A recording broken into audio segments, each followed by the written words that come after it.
to you I want to turn next because in about 10 minutes' time we're going to cover a huge amount of press coverage of the future of the England captain, Harry Kane. But a very unusual thing happened during the last few days where one of our biggest selling newspaper, The Sun, carried a story about the England captain's transfer future, not on the back pages or the inside back page, but on the front page. I woke up on Friday to see the headline, "You Kane Go. Harry can join Premier rival City set for £160 million deal, record wages of £400,000 a week." And it seemed all very solid and amazing and all the rest of it. And Sean, you're going to have to tell me about this because I didn't recognise the writer's name and I don't know how a story about the England captain gets on the front page. Tell us the story of this, if you would. It was done by our showbiz reporter. Well, she's assistant editor. She's called Clemmy Moody. She's a very well-known showbiz expert who picked this information up from Charlie Kane's wedding, which was the previous Friday, I think.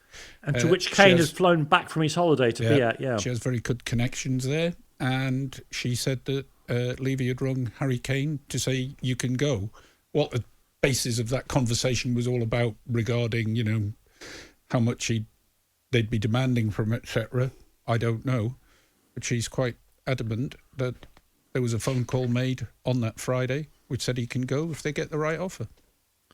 And when you're in the office, Sean, were you consulted? I wasn't actually, Dan. I was away. How lucky are you then? The old I'm in the canteen. I was in the canteen. That's the old excuse. No, hang on. Why am I lucky? Because I'd love to know why does that make me lucky? It's a good story. Yeah, well, allow me to answer your question. Because I would. Because you don't believe it. No, I don't say I don't believe it, but nothing's been come out anywhere since to back it up. In fact, people have been backing it sideways, haven't they? Well, I haven't heard anything from the Kane plan to say that there's nothing in it. Or to say, that's exactly right. About time this was out in the open. Let's be truthful. But what my question would have been, Sean, would you have been saying we need this for the sports section? Oh, hey, look, you get this with the Olympics and everything, as Martin will back me up on. I mean, today was a classic with Tom Daley, where as soon as Tom Daley won a gold medal, I thought there was going to be a right wrestling match on here about what quotes and how much goes in the front part of the paper. It's always about the pictures. And you get the news side go, well, we want the picture of the medals in the front part of the paper because they always think that's the most important bit. And we think, well, hang on, it's sport. It's supposed to be in the back end of the paper. So, but ultimately, the decision is made by the editor, who's above me. So she decides. Mm-hmm. And she decided it should be on the front page, and she trusts a reporter like Clemmy, who has got a superb track record for getting stories. Can I ask you directly then, Martin? Sorry, Sean. Do you think that they were having this conversation at the wedding, and these figures are right? 160 million, 400 grand a week. I think they were having the conversation at the wedding about the fact that he'd been told that he would be allowed to go if the price was right. The right price, as far as Spurs concerned, is £160 million. Now, I don't necessarily know that Man City will go to that figure. I've got to be honest. I don't know that they will go to that figure. And you'll probably end up with some sort of compromise arrangement on that figure. But look, nobody is any doubt that Harry Kane wants to leave and that he wants to go to Manchester City and that Manchester City want to sign him. The question is probably the price. What did you make of it, Martin, when you saw that on the front page of your paper on Friday? Did you spit your crumpet into your coffee? No. Because some of the story is known and has been known for a long time. We know Manchester City want Harry Kane. We know Harry Kane wants Manchester City. Tottenham have been adamant that they won't sell him. So those parts of the story, are known. That the revelation in the story is Tottenham will sell him to Manchester City. Now, Tottenham came out straight away and said, no, we won't sell him to Manchester City. I've seen reports since, I think Mike McGrath wrote it in the Telegraph, that Harry Kane won't play. Harry Kane will be given time off at the start of the season. If that's true, because they play Man City. If that's true, he's going to Manchester City. Yeah. I mean, as soon as I read that, I'm thinking, right, well, if that's true, then he is going to Manchester City, because the only reason you would rest your striker in August over a tournament that finished 5 weeks earlier, the only reason is if you didn't want him turning up in a sky blue shirt and the fans burning the place down. That is the only reason. So if Harry Kane is not playing for Tottenham or Manchester City in the first game of the season, he's playing for Manchester City by the end of the month. Of that, I am absolutely convinced.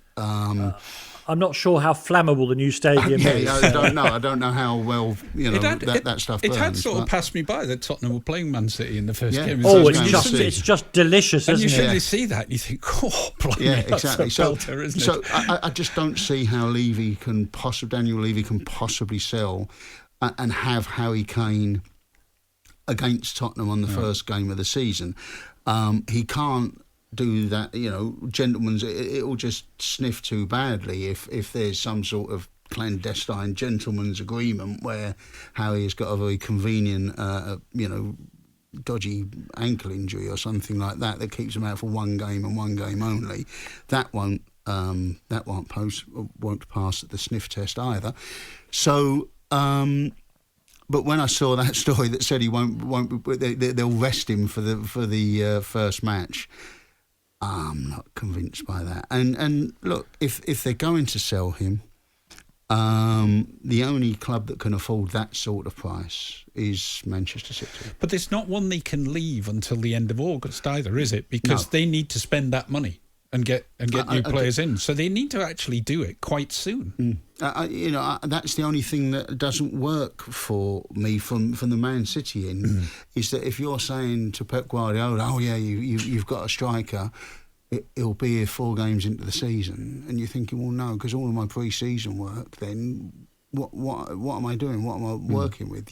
So, but as soon as I saw those fixtures, you're thinking, if someone at the Premier League, because let's be honest, we all know the fixtures, they're not drawn out of a hat. We've all worked that one out. They're lately, not random, are they? They're not random. So someone's done that thinking, oh, this will be a magnificent, this could be magnificent. And at the same time, might have killed the deal stone dead, because that's the one thing that Tottenham cannot, I don't think, afford to happen. Because even 160 million, we saw what happened with Gareth Bale, and look, we've got all of these players for 100 million, and it didn't really work out, did it? Let's be honest. I mean, Ericsson worked out. There's one and the guy. others, I was going to say, there's one guy, maybe borderline 2, that worked out, but it's not Christian Eriksen for Gareth Bale. In terms of what Gareth Bale was doing for Tottenham at that stage, it's still not a fair exchange. No, we have to be honest. Kane is irreplaceable. Yeah. He is not replaceable.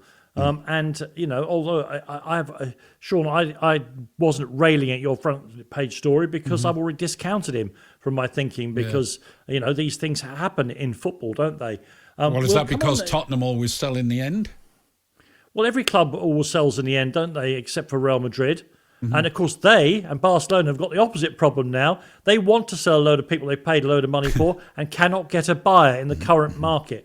Everyone does. Barcelona are so badly run that they have got to essentially give away Griezmann, Coutinho, Pjanic and Dembele in order to register the players that they signed on freeze in the past 3 or 4 weeks, as we were discussing last night on Trans Europe Express. And people like Atletico Madrid are playing proper hardball. They're saying, yeah, we'll have Griezmann back in a very, very poorly weighted deal with Saul going the other way, but they want Barcelona to continue to pay chunks of his wages as well. So I think, Cristiano Ronaldo left Manchester United. All teams have to give in the end, unless you're one of the 2 big Spanish giants, and we've seen the mess that's got them into as well. If you ask me if I think 160 million is enough, and I say no, but that's another story, isn't it? We'll come back to how Harry Kane's been covered next here on the Press Box.